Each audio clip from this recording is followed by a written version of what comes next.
Alors, je voudrais rappeler à ceux qui prétendent que notre municipalité est endettée. Ici, il y a un petit tableau qui nous indique qui provient du gouvernement du Québec. C'est le profil financier de 2008 de la municipalité de Saint-Colomban. Je ferai remarquer ici que les dépenses de fonctionnement per capita, c'est-à-dire que ce que ça coûte à un contribuable pour faire rouler la municipalité, on parle de 842 $ à Saint-Colomban. Et des municipalités de même taille au Québec, on parle de 1100 $. Puis la MRC, à peu près similaire aussi. Donc, on voit le net avantage de Saint-Colomban.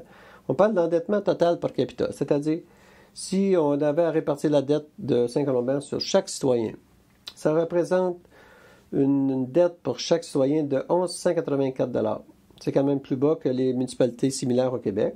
On parle en comparaison de 1250 $ ou le double pour les municipalités de la MRC. On parle de 2500 $, alors que Saint-Colomban, c'est 1184 $. Quand même une bonne différence. Finalement, le service de la dette de notre municipalité, il y a 7,46 % du budget qui s'en va pour rembourser la dette.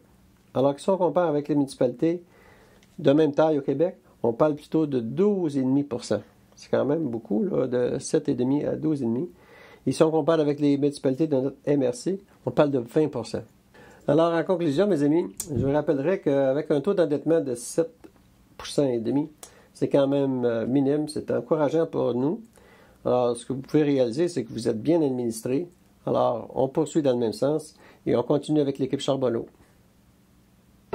À Saint-Colomban, on vote pour la continuité et la stabilité. L'équipe